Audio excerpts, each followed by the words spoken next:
traduzida como tribunal. Agora, elas podem assumir sentidos diferentes.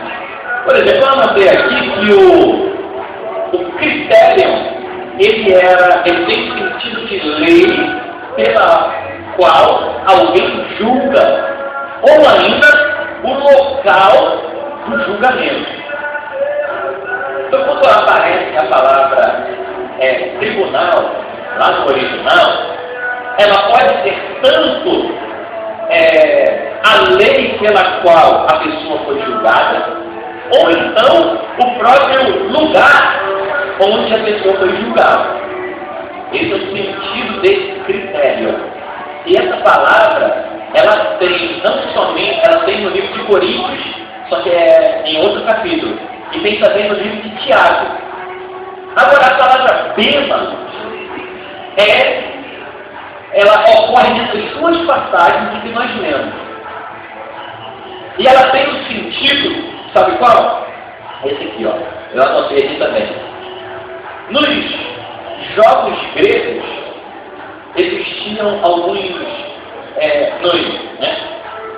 nos estádios, existia um local específico onde era o local onde ficavam os juízes e as principais pessoas que iriam presentear os vencedores. Então esse local, ele era constituído, ele era um lugar alto, e nele tinha ali uma cadeira específica para o juiz, que sabia, conhecia as regras, e no seu lado existiam algumas pessoas que iriam premiar com as medalhas, as coroas, entre outras. Era comum, muito comum, na Grécia, o ganhador recebeu uma bolinha branca. Uma bolinha branca. Coroas. E agora, nos dias atuais, as pessoas recebem medalhas. Mas nem sempre foi assim. Se você prestar atenção, hoje em dia, quando eles ganham a medalha, existe um desenho na medalha. E na maior parte das vezes, é o rosto de uma pessoa com uma coroa que parece até com folhas, não é? Aquilo que ela simboliza?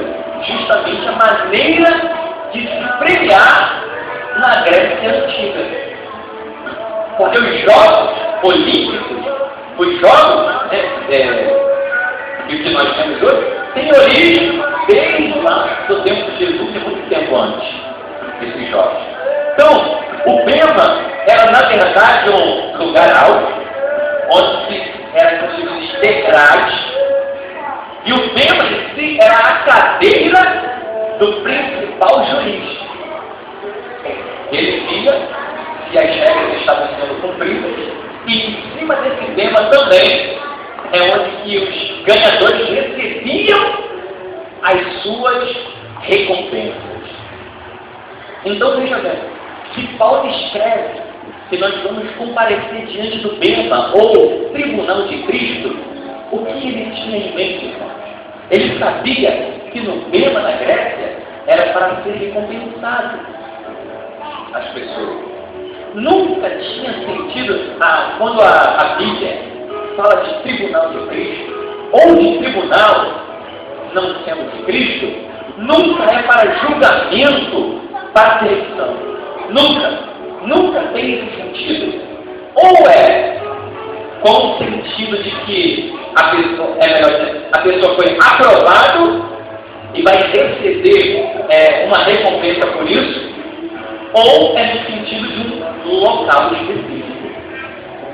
Aqui, quando Paulo ele escreve que nós vamos estar diante do tribunal de Cristo, ele fala com a intenção de dizer que nós seremos um dia recompensados por Cristo. Recompensados pelo quê, pastor? No livro de 2 Coríntios, ele explica melhor. Preste atenção. Vou ler novamente. Ele diz, primeiramente na parte A, porque todos devemos comparecer diante do tribunal de Cristo. Aí significa para quê? Você também. Ele fala assim, ó, para que cada um receba segundo o que tiver feito por meio do corpo. O que ele está querendo dizer com isso, pastor? Ele está querendo dizer uma coisa muito simples. Tudo aquilo que você fez nesta vida, está falando para crente, tudo que você fez nesta vida, você vai receber recompensa. Tudo. Seja coisas boas, aí ele diz assim, ou bem ou mal. Pastor, então o tribunal de Cristo vai acontecer, tem jeito, é Cristo que vai presidir, as pessoas vão receber a sua recompensa de acordo com o que elas fizeram de bem ou de mal. Pastor, mas se ela fez uma coisa má, ela não pode ir para o céu. Só que aqui você tem que entender também o sentido do que Paulo queria dizer com mal. Porque quem faz coisas más não pode ir para o céu. O mal que o apóstolo Paulo está se referindo aqui tem o sentido de inútil, que não serve para nada. Ou ainda, esforçando um pouco, a gente pode falar que foi uma coisa com uma intenção de não glorificar o reino de Deus. Então veja bem, o mal aqui não é o mal que nós pensamos de coisa ruim ou contrário aos preceitos de Deus, mas é o mal como intenção do coração, aquilo que não serve para absolutamente nada. Temos que saber disso também. Então veja bem, o tribunal de Cristo, o que é de fato o tribunal de Cristo? O tribunal de Cristo, você vai participar, não é para lançar ninguém para o inferno, e nem é para falar que Jesus vai falar que quem vai para o céu ou quem vai para o inferno. Não é para isso. O tribunal de Cristo é para recompensar os crentes dos seus atos, bons e maus. Pastor, o que seria um ato bom? Quando você dá a oferta dentro da casa do Senhor. Vou explicar os dois contextos, o contexto bom e o contexto mal, para você entender o sentido da palavra bem e o sentido da palavra mal. Uma pessoa manda oferta na casa do Senhor. A intenção do coração dela, ela está pensando, eu só vou dar porque o pastor insistiu. Aí vai e coloca R$10. A intenção do coração dela foi boa ou foi ruim? Foi ruim. Então esse tipo de oferta,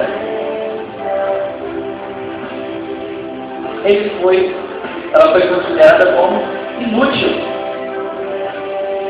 Exemplo bíblico. Está Jesus dentro do templo, olhando para o lugar dos outros lados. E que é isso, pastor? Era o local onde se colocava as ofertas. Estava lá Jesus olhando. Ele colocava a oferta. Jesus está de propósito lá, olhando. Aí ele viu um bocado de gente. Muito.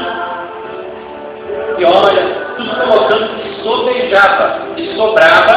Eles colocavam em grande quantidade o que sobrava. Depositava. Só que chegou uma senhora e ela tinha uma quantidade financeira reduzida em comparação com aqueles que estavam colocando o que sobejava.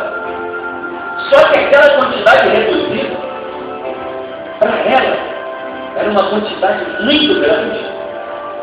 Porque a renda que ela tinha era muito pequena. Só que ela pegou aquilo que para ela era muito e foi lá e ofertou. Jesus, depois daquilo, para Você fala, quem aqui ofertou mais? Esses aí que estão ofertando em grandes quantidades, o que só veja ou aquela mulher que ofertou do seu povo tudo, mas com sinceridade no coração. E ele chega à conclusão que quem ofertou mais, por mais que a quantia foi menos, quem ofertou mais foi a senhora. Portanto, ele chega na conclusão. Tudo, irmãos, que você fizer, Jesus vai julgar o seu coração. Não tem como você camuflar uma intenção positiva, porque Jesus, ele faz, o Espírito, ele vai até a divisão da alma e do Espírito. Não tem como mentir a Deus. Então ele sabe, não somente na questão da oferta, mas, por exemplo, dizer para a casa do Senhor, como eu estou indo para a igreja? A Deus chegou do que eu tenho que ir para aquele lugar só para mim cumprir um ponto. Claro, afinal de contas, eu tenho que manter a minha aparência de crente. Esse é um posicionamento. Chegou domingo, aqui para.